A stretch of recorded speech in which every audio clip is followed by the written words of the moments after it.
아침 말씀. 오늘 본문 말씀은 사도행전 2장 1절에서 13절입니다.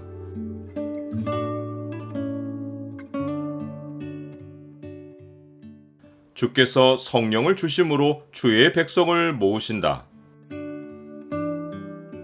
오늘 본문을 약속의 창으로 보면 성령이 임하심으로 만민에게 일어난 일이 무엇인지가 보입니다.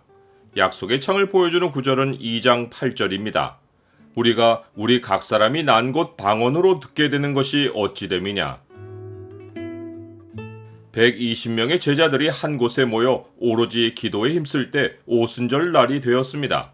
오순절은 6월절 후 50일째 되는 날로서 밀 추수의 소재를 가져와서 하나님 앞에서 기뻐하는 절기입니다. 예수님이 6월절 전날 십자가에서 돌아가시고 부활하신 후 40일 동안 제자들에게 보이시며 하나님 나라의 일을 말씀하셨으니 제자들이 모여서 아버지께서 약속하신 것을 기다리며 기도한 시간은 대략 일주일 남짓입니다. 오순절 날에 그들이 다 같이 한 곳에 모여 기도할 때 호련히 하늘로부터 급하고 강한 바람 같은 소리가 있어 그들이 앉은 온 집에 가득했습니다. 이것은 바람이 현상적으로 부은 것이 아니라 급하고 강한 바람 같은 소리가 들린 것입니다. 성령과 바람은 같은 단어인데 하나님은 바람의 소리를 듣게 하셔서 성령이 임하는 표시를 보이신 것입니다.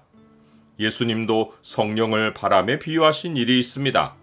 바람이 임의로 불매 네가 그 소리를 들어도 어디로 와서 어디로 가는지 알지 못하나니 성령으로 난 사람도 다 그러하니라. 예수님이 의미하신 바는 바람의 근원을 알 수 없지만 바람의 소리는 들을 수 있듯이 성령으로 난 사람도 언제 성령으로 거듭났는지 말할 수 없지만 성령이 임하신 표시만큼은 그 사람이 분명하게 깨달을 수 있다는 것입니다. 오순절에 임하신 성령님은 조용한 바람 소리가 아니라 급하고 강한 태풍 소리같이 임하셨기에 다락방에 모인 사람은 누구도 그 소리를 놓칠 수 없었습니다.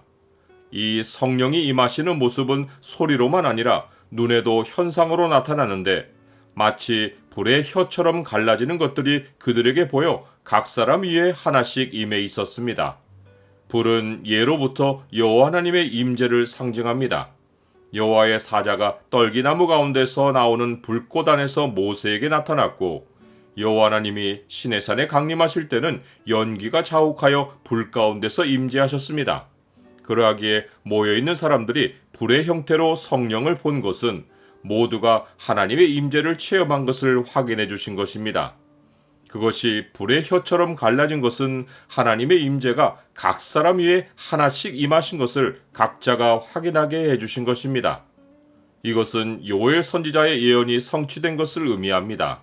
즉 성령이 남자들에게만 임하지 않고 함께 있던 여자들을 포함하여 각 사람에게 임한 것입니다. 그 후에 내가 내 영을 만민에게 부어주리니 너희 자녀들이 장래일을 말할 것이며 너희 늙은이는 꿈을 꾸며 너희 젊은이는 이상을 볼 것이며 그때에 내가 또 내 영을 남종과 여종에게 부어줄 것이라. 이 말씀에 따라 그들은 다 성령의 충만함을 받고 성령이 말하게 하심을 따라 다른 언어들로 말하기를 시작했습니다.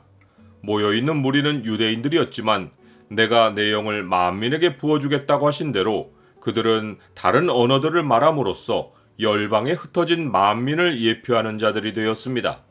또한 그들이 장래일을 말할 것이라고 했는데 이들이 성령의 충만함을 받아 말한 내용은 하나님의 큰일입니다. 하나님의 큰일은 과거에 일어난 일만을 의미하지 않습니다. 예수님은 진리의 성령이 오시면 그가 모든 진리 가운데로 인도하실 것인데 그가 스스로 말하지 않고 오직 들은 것을 말하시며 장래일을 너희에게 알리시겠다고 하셨습니다. 이때 예수님이 의미하신 장래일은 예수님의 영광입니다. 이것은 공생애 때 드러나신 예수님의 모습만 아니라 앞으로 나타나실 예수님의 영광을 포함합니다. 그러하기에 다락방에 모인 자들이 다른 언어로 선포한 하나님의 큰일은 하나님이 구약에서부터 시작하시어 끝날에 이루실 구속사 전체를 일컫는 말이고 사람의 지혜로 깨달을 수 없는 기이하고 오묘하신 하나님의 지혜를 의미합니다. 그러하기에 듣는 자들은 이들이 말한 내용을 알아듣기보다 매우 놀라고 당황해하며 이게 무슨 의미인가 하고 서로 물어본 것입니다. 나는 복음 증거가 내 머릿속 지혜에서 나오지 않고 성령이 말하게 하심을 따라 된다는 사실을 믿습니까? 하나님이 모여있는 무리에게 각 방언으로 말하게 하심으로써 천하 각국에서 온 제자들로 그들의 언어를 듣게 하신 것은 하나님이 바벨에서 온 땅의 언어를 혼잡하게 하신 일을 뒤집으신 것입니다. 이제 하나님은 열방에 흩어진 백성을 모으시어 영원한 하나님 나라로 들어가게 하시는 일을 시작하셨습니다. 이것은 예수님이 십자가에서 이루신 구원 사역의 시작을 알리며 인자가 다시 오시는 날에 주의 백성의 추수가 완전하게 맞춰질 것입니다. 내가 땅에서 들리면 모든 사람을 내게로 이끌겠노라 하시니 이렇게 말씀하심은 자기가 어떠한 죽음으로 죽을 것을 보이심이로라.